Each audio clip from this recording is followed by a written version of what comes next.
Hello everybody, thanks for stopping by. I am doing take 2 on my video. I'm having an awful hard time uploading, so I don't know what time this will upload.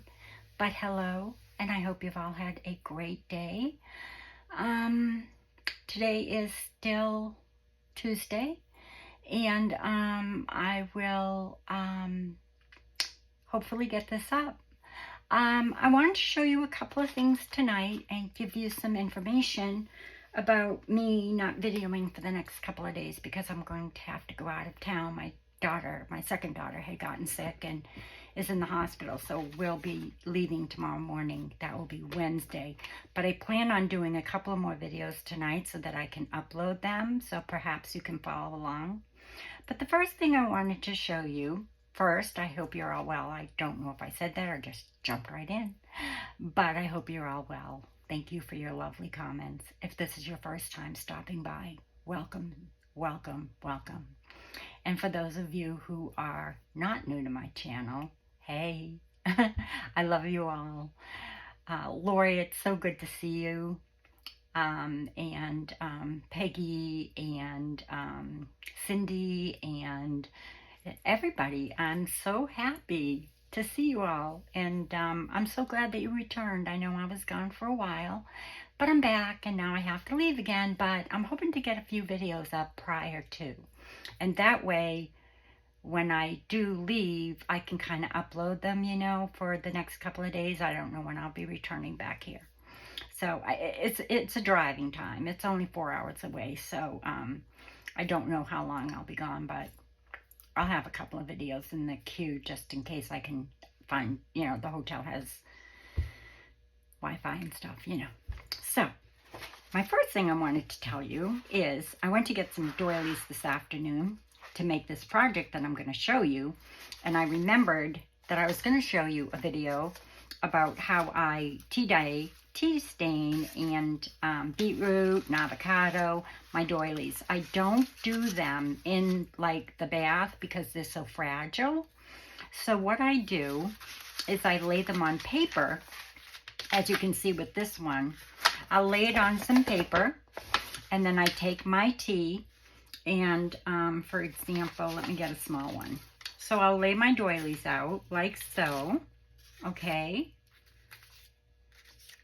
like this, and then I take my brush and I dip it in the tea and I tea dye them because they're so fragile, right? And then I wait a few minutes for them to dry because they dry really fast because they're not real wet. I'll flip them over and tea dye them again. And then when you're done, when they're dry, you have pretty paper. Okay, and you could either put this in a journal, you could cut it up for tags. I mean, you could do whatever you wanted with it. It's even come through the back. Okay, this is a pink one that I had done with some beetroot. And I have a whole bunch of these put away. I just wanted to pull out a couple to show you. Here's another piece that I did it on. This is just some scrap notebook paper. Here's another one. So that's how I tea dye my doilies, because like I said, they're so fragile that if you put them in your tea bath or your beetroot or your avocado, they fall apart. They're so fragile, you know. So that is the first thing I wanted to tell you about. And they come out so very pretty, don't they? They just really do. And it really gives them some strength when you do tea dye them. So anyway, just another thought about tea dyeing or dyeing your doilies, period.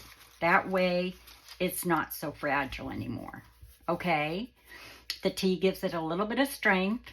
I mean, coffee probably would do the same thing. And you have a nice pattern on your paper when you're done. And you don't have to, you know, put it out in the sun or whatever. You've got, you know, really pretty paper. So that's the first thing I wanted to show you. I've been making some cards. So I'm just working on this one now. I make these little dresses, and if you're interested in how to make these dresses, leave a comment below. I learned this from G. Kerr. You could also visit her channel about a year ago. I left a comment, or I left the video on somebody's Facebook, I can't remember, who really like them, but that's where I learned how to make these. They're kind of an origami. They are origami, sort of. There's no glue or anything involved. And then I just kind of, you know, put it on the Christmas card. I have a few more, but I'm making them for my granddaughters, but I also made a couple for some friends because I just know that they love, you know, little girl things, and they're just pretty. And this is on, this paper here is a scrap from Angela Kerr. This is a background page, I think, from her Christmas kit, Spirit of Christmas. So anyway, they're really cute, and you can, you know, put them out as much as you want. You can, you know, play with them, what have you. So if you're interested in making the dresses, leave me a comment below, and I'll do a video on those when I get back. And then I am starting a mini journal. I'm putting the Alta journal on hold because I need to make a prayer journal for my daughter. She's asked for one. And so that's what I'm going to be working on. And so I'm using, I wanted to show you the very beginning, so before I did anything with it, so you knew what I was using. I'm using an HP Instabox ink box. I think I said that like 4 times. And I just did it however I wanted to make the journal. So I kind of zigzagged it so that I could make sort of like a flip-flop. So I'll have some signatures in here, and then you'll flip it over and I'll have some signatures in here, and I think I might make a pocket out of here. And as you can see, I did start tearing the paper off because it makes it real cushy. You know, it makes it nice and soft, sort of, so it's not so hard, if you will. You know, it's got like a nice soft, I took a little bit too much off. I didn't want to take this part off, the corrugated part, so I stopped because it was really tearing the corrugated part off. So I need to be very, very careful with this part. I think what I'll do is probably, I was using my fingernail, but I'll probably start using like maybe my tweezers, or I don't know, something sharp, maybe a pen or something will get underneath there. Hold on, let me see, so I can give you an idea. It used to come off really good for me. I mean, I have a ton of these, so I can do this over again if I want to. But if you'd like to follow along, I'm going to try and do this sort of step by step. I'm using some digitals. I'm using some scraps.